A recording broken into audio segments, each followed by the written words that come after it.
Ya ahora sí, yo creo que ya está grabando. Bueno, después de esa pausa por la luz, bueno, continuando en este ejemplo, entonces,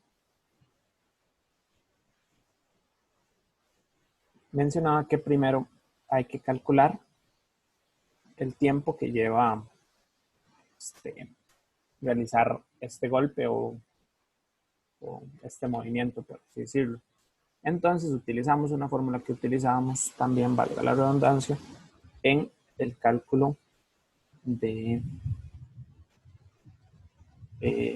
movimiento de proyectiles.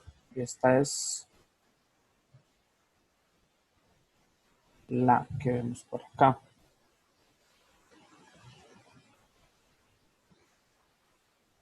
Por delta T. Entonces, con esto vamos a llegar a que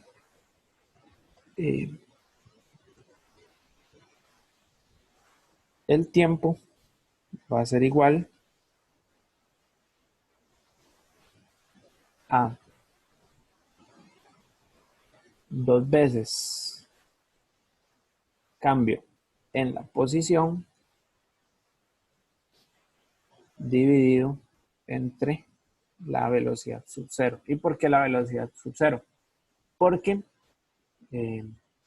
dicen por acá que la velocidad, perdón, la mano alcanza el reposo tras permanecer en contacto con la tabla a través de 1 centímetro. Es decir, la velocidad final va a ser cero. Entonces, bueno, ya conocemos cómo calcular el tiempo. Y lo que queda es nada más la fórmula que vimos ahora por acá, que la fuerza va a ser igual al impulso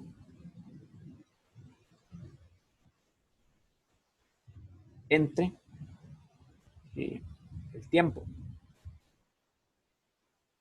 Y el impulso, recordemos que también por el teorema impulso-momentum va a ser igual a el momentum o la cantidad de movimiento. Entonces, con esto vamos a llegar a que aquí va la masa por la velocidad inicial al cuadrado. Y esto va a ser dividido entre el tiempo que, bueno, correspondía a, perdón, esto no es al cuadrado.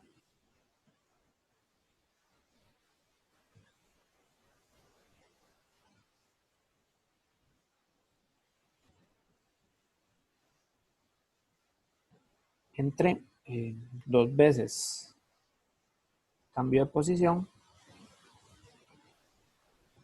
esto dividido entre la velocidad sub cero.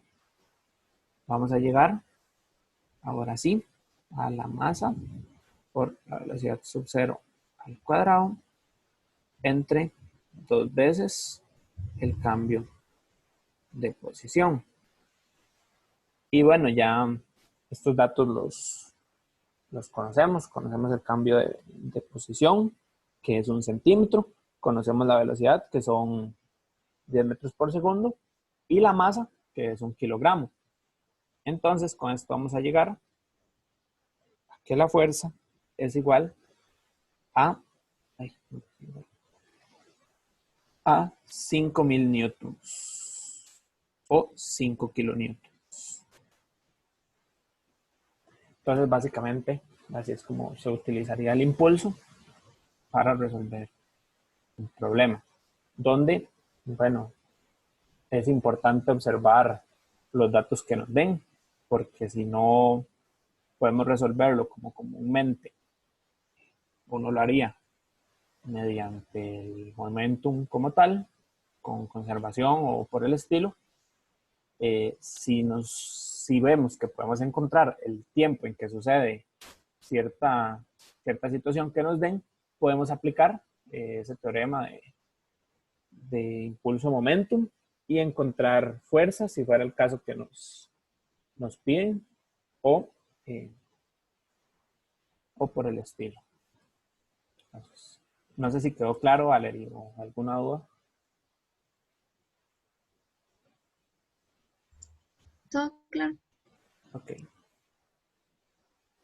Otro detalle que nos decía también la teoría la aproximación del impulso. Nos dicen que en muchas situaciones físicas, durante un breve intervalo de tiempo, una de las fuerzas que actúa sobre la partícula es mucho mayor que cualquier otra fuerza presente.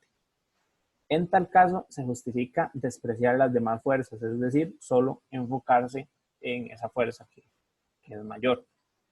Y a estas fuerzas entonces se le llaman fuerzas impulsivas, y son interacciones de corta duración. Nada más un detalle a enmarcar de lo que nos dice la teoría. Podemos entrar entonces también a lo que son las colisiones. Entonces, primer detalle que tenemos que tomar en cuenta es que en las colisiones reales macroscópicas, siempre energía cinética se va a perder o se va a invertir en diversas formas, como puede ser el sonido, cuando se deforma, por decir algo, cuando chocan dos carros, pongamos el ejemplo de un choque de dos carros. Cuando hay un choque entre dos carros, siempre hay sonido, siempre suena donde los carros chocan. Alguno de los dos, aunque sea una parte, se le llega a deformar, o bien el roce entre los componentes del carro o los carros como tal, generan fricción y calientan, llegan a generar calor, por así decirlo. Entonces, siempre va a perderse, aunque sea un poco, de la energía en las colisiones macroscópicas reales. Entonces, también conviene definir lo que son las colisiones inelásticas, que son esto que estábamos mencionando, donde la energía cinética final es diferente de la energía cinética inicial. Es decir, va a existir al menos un poco de pérdida de energía. O bien, mejor dicho, la energía se va a transformar en otros tipos. También importante decir que en ocasiones, cuando cuerpos chocan, quedan adheridos totalmente después del impacto. En tal caso, la pérdida de energía cinética es máxima y se dice que la colisión es perfectamente inelástica. Es decir, la energía cinética se vuelve cero y uno de los elementos queda totalmente estático, quedando con, por así decirlo, una energía potencial. Y también nos dicen que existen algunos choques en los cuales la pérdida de energía es despreciable. En tal caso, la colisión se modela considerando que la energía cinética final es igual a la energía cinética inicial. Y a este tipo de colisiones se le llama colisiones cegas. Pero estos son casos muy, muy específicos, por ejemplo, en partículas, no en colisiones macroscópicas, como se mencionaba al principio. Entonces, también tener eso presente. Entonces, un ejemplo por acá, nos dicen que un péndulo de masa m cuelga del extremo inferior de una varilla de longitud L, cuya masa se ignora como un pivote que no ejerce fricción en su extremo superior. Una masa m se mueve con una velocidad v, como se muestra en la figura 4.9, no dije nada, 9-42, choca contra m y se encaja.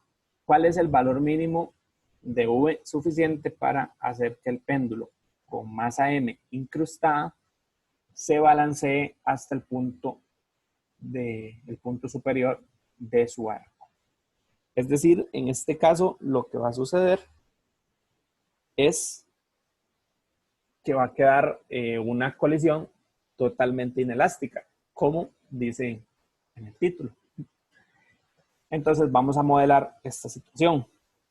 Vamos a decir que la cantidad de momentum es constante.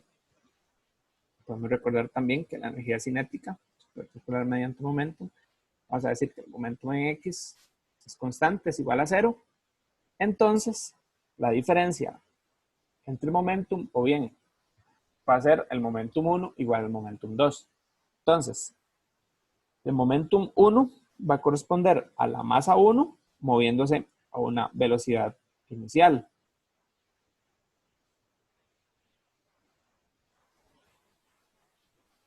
Y lo que va a suceder después es que quedan incrustadas. Entonces, va a ser la masa 1 más la masa 2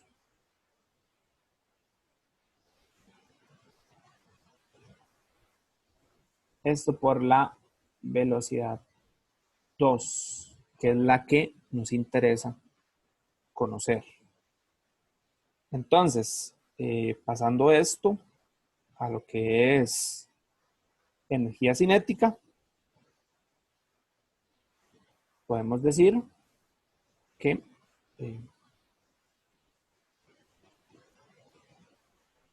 la masa 1 más la masa 2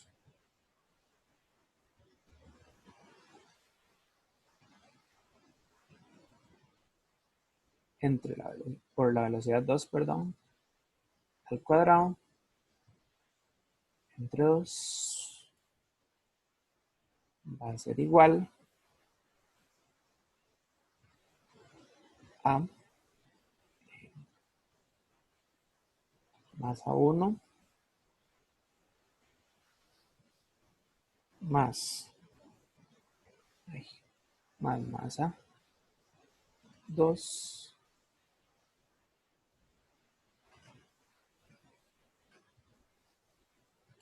por la gravedad por 2 veces la longitud, que es lo que va a recorrer de llegar de este punto a este punto. Veamos que es la longitud, es lo que hay entre el eje, por así decirlo, y la posición en donde está la masa. Entonces, a lo que vamos a llegar es que sustituyendo, vamos acá abajo que hay un poquito más espacio, esta velocidad va a ser igual a 2 veces por la raíz, no, perdón, ajá, 2 veces la gravedad, la longitud, y esto por 1 más la masa 2, masa 2, 3 masa 1. Y con esto vamos a llegar al valor de la velocidad. Creo que está un poquito confuso por ahora, pero es que me brinqué un pasito que les voy a explicar acá. Lo que yo hice fue, acá despejar esta velocidad que vemos, despejarla de esta fórmula y sustituirla acá arriba. No sé si se comprende, Valerie.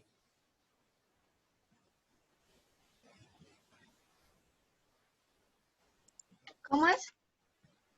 Ok, yo hice esto que está acá.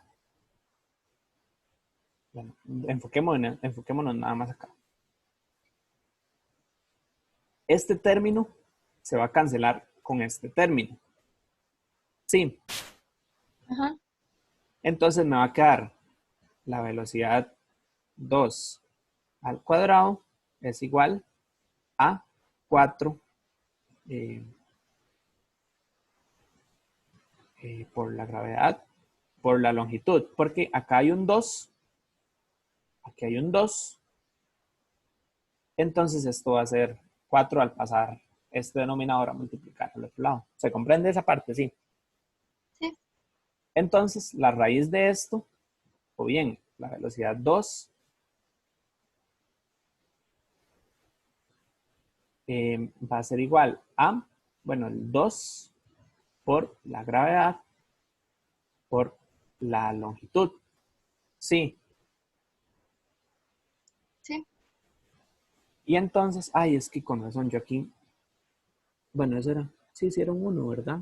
No sé si se enredó con 1 o si dije 2. Entonces, después, esta velocidad 2, que ya la encontré, la voy a sustituir acá.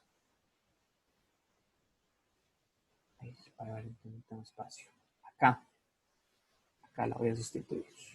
Ya, entonces vamos a decir que la velocidad 1 es igual a, bueno, lo que puse por acá, 2 veces 2 por la gravedad por la longitud. Y esto va a ser masa 1 más masa 2 dividido entre la masa 1 que la despejé de esa velocidad 1. Y esta masa 1 me va a cancelar acá y va a quedar dividiendo la masa 2. Entonces, con eso llego a este término que está acá. ¿Sí se comprendió ahora sí? Sí. Ok, sí, es que sí me había brincado pasillos. Mejor se explica bien, ¿no? Entonces, también nos dicen por acá, aire, que consideremos el choque frontal de dos partículas.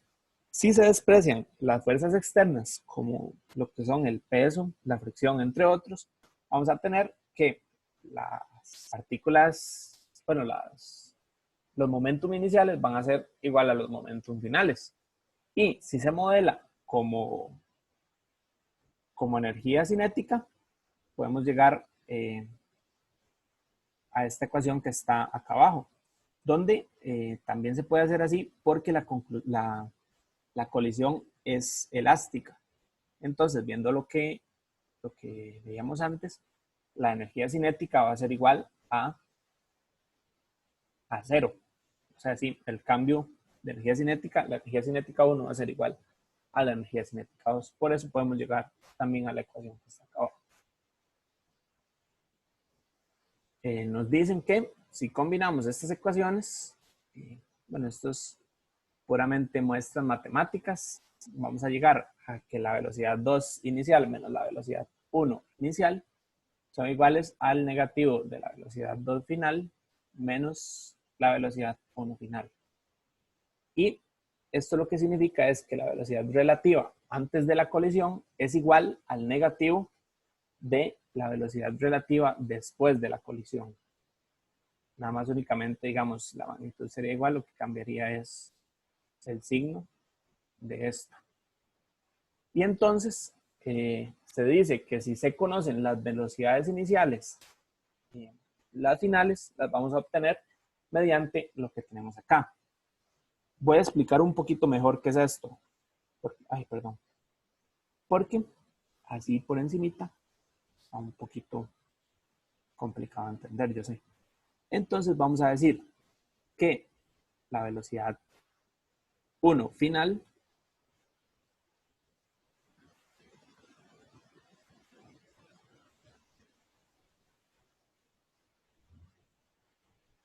va a ser igual a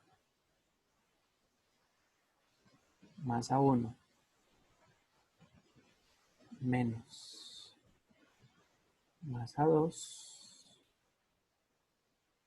entre masa 1 más masa 2, esto más 2 veces masa 2 entre masa 1 más masa 2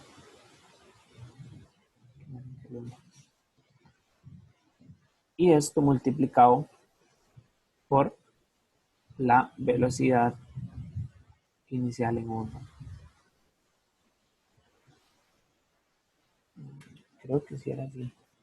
Voy a revisar si no me estoy comiendo ningún término, porque ya me entró la dudita. Ajá. No, sí, ya. Sí me comí un término.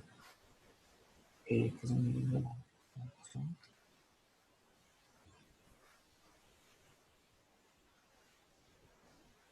Ok.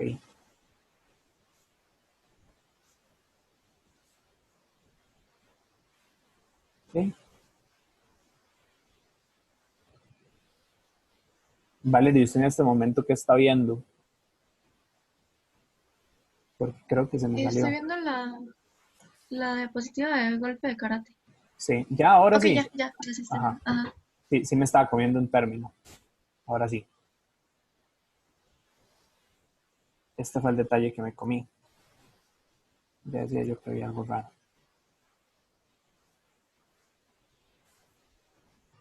Esto es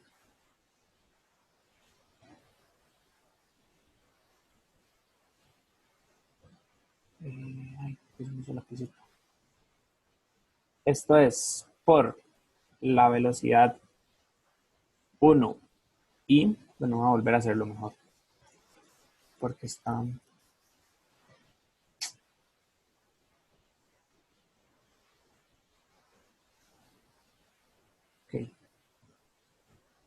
ahí es un poquito raro.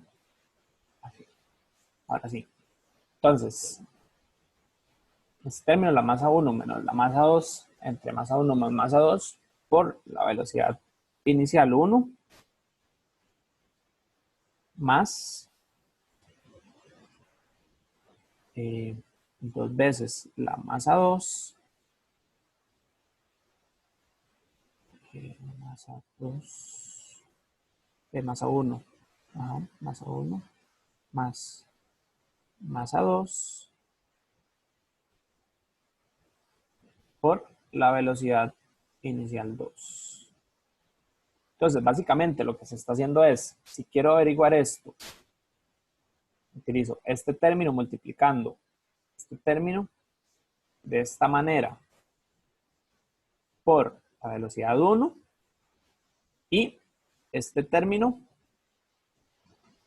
bueno, a ver si se va a comprender, sin incluir esto, ¿verdad? Por la velocidad 2. Entonces, siguiendo esa idea, si lo que quiero calcular es la velocidad 2 final, ay, Dios mío, vamos a tener que 2 veces la masa 1 entre masa 1 más masa 2 por velocidad 1 inicial más masa 2 menos masa 1 masa 1 más masa 2 más masa 2 por la velocidad 2 inicial. ¿Sí se comprende la idea?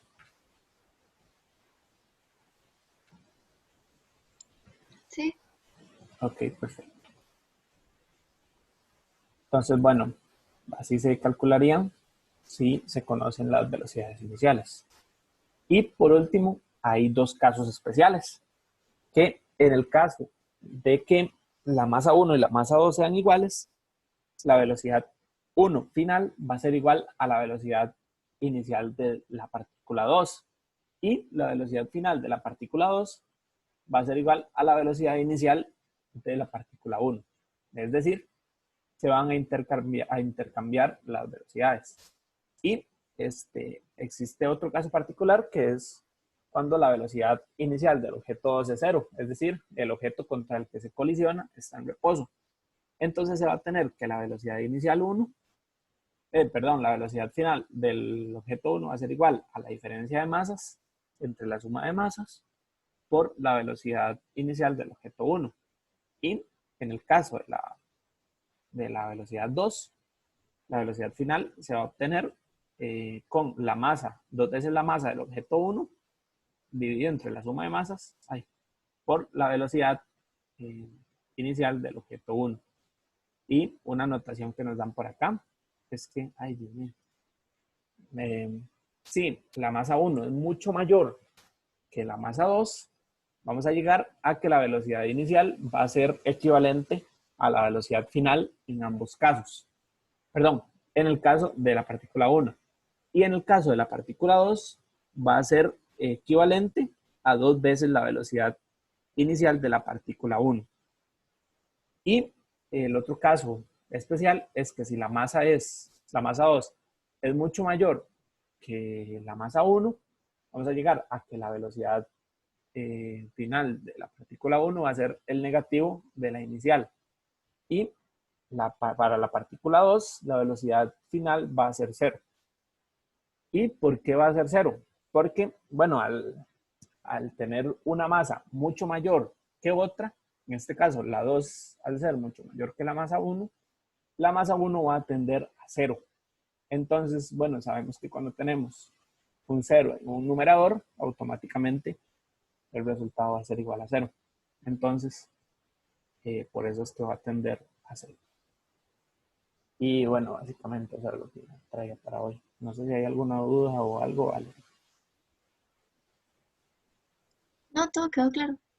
Ok, perfecto. Entonces, muchas gracias y para el martes, como siempre, unos ejercicios. Entonces, muchas gracias y eso sería todo por hoy. Gracias. Gracias, nos vemos.